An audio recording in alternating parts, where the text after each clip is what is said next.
When talking about Caitlin Clark, it's inevitable that Steph Curry's name is going to come up, and rightfully so, as they seem to have the same effect on fans. You know, you talked about for years the Steph Curry effect, and I watched an entire Iowa women's basketball game last night. First time watching this young lady, Caitlin Clark, play.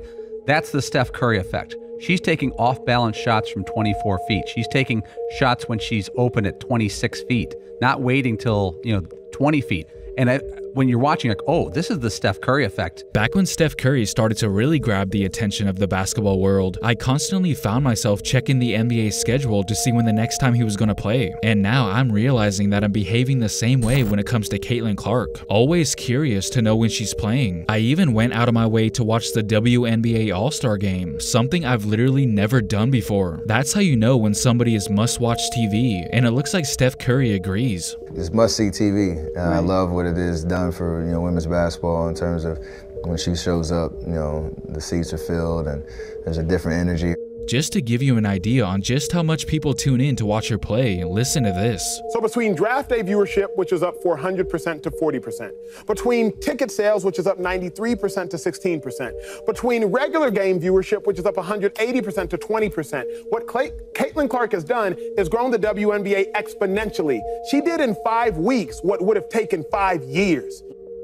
Don't forget, Steph Curry causes people to rush to their TVs as well. Viewership always increases when he plays, which is just another reason why people have no problem comparing them to one another. Now we're watching, a female Steph Curry, and that's the phenomenon.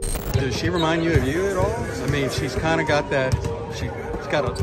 That is more Steph Curry, man. It's the one with Steph Curry.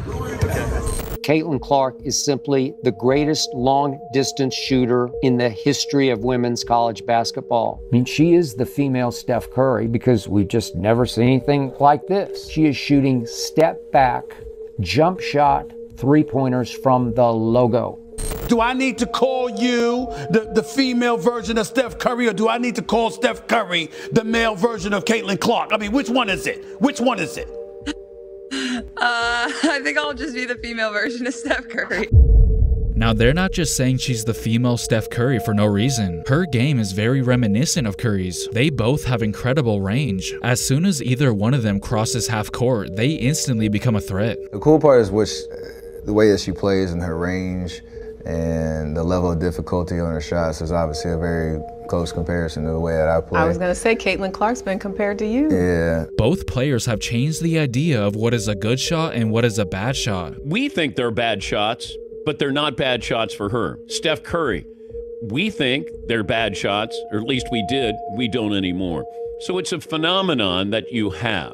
She's fearless. No shot is a bad shot, and when you can shoot it as well as she can, she just adds another element of surprise that you can't really game plan for because it's so kind of just unseen. And once she crosses half court, she's within her range. It's always a threat. Fans go absolutely nuts when their shots go in, especially when it's a logo three. And Caitlin thought it was only right to hit one of those to make her the all-time leading scorer in women's college basketball history. Yeah, I mean, you all knew I was going to shoot a logo three for the record. Come on now. Another record she broke was one that was held by none other than Steph Curry himself. Glue of the team, the mother hen as they've called her. Caitlin Clark hits a three-pointer, and Clark makes history once again. No one in the history of the sport has hit more threes in a season than Clark has this year. And Caitlin, did you know that you passed Steph Curry with that first three? Took me a while, but hey, that's what makes it fun. And some of the best shooters in the world, they have off nights like that from three-point line, but they all felt good, and that's all you can ask. And Steph's amazing, somebody that I grew up idolizing, so pretty cool moment. Curry made some noise in college too, going from relatively unknown to a national star, which prompted LeBron James to go and watch him in person. Puts 56 on the board and impresses everybody, but more so, that man right there, LeBron James. Stephen Curry lights it up. LeBron's impressed with what he sees. Caitlin and Steph both took their college programs to new heights, experiencing success that their schools have never had before. Now, don't get it twisted. They are much more than just long-range shooters. They're also playmakers with outstanding ball handling and passing skills, something that Curry recognizes in Caitlin's game.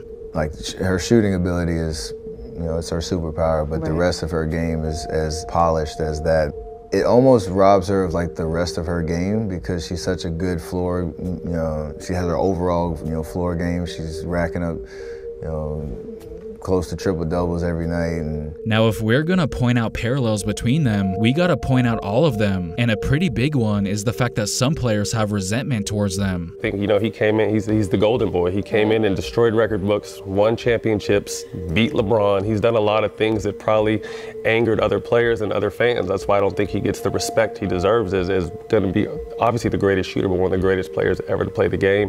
And I can see people being bitter from that. Not to mention the little light skin thing, and people have problems with that. And like I said, he's a perfect example of what the NBA needs to be represented as, and people don't like that either. So like most of the time when people are so good or something so perfect, so to speak, people don't like that, and that's exactly what you get with Steph. And that's exactly what Caitlin Clark is going through right now. I do think that there is a thing called pretty privilege. There is a thing called white privilege. There is a thing called tall privilege. But I do think that she is more relatable to more people because she's white, because she's attractive. Whether you like them or not, you can't ignore the value they bring to the game. I mean, it's pretty undeniable at this point. She's the only one that I've seen other than Steph Curry that can do that.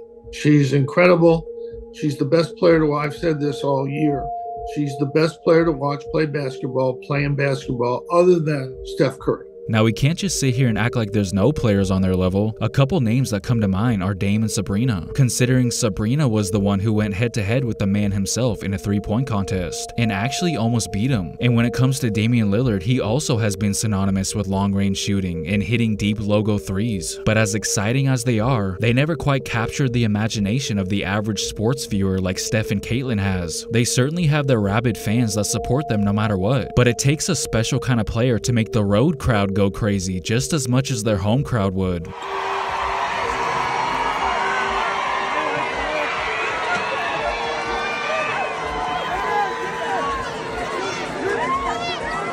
Steph experienced his surge in popularity a decade ago, but now it's Caitlin's time. From Saturday Night Live to State Farm. Okay, I'll shoot. the confidence, the flair. I witnessed what greatness was all about. It's Caitlin Clark, best women's player of all time.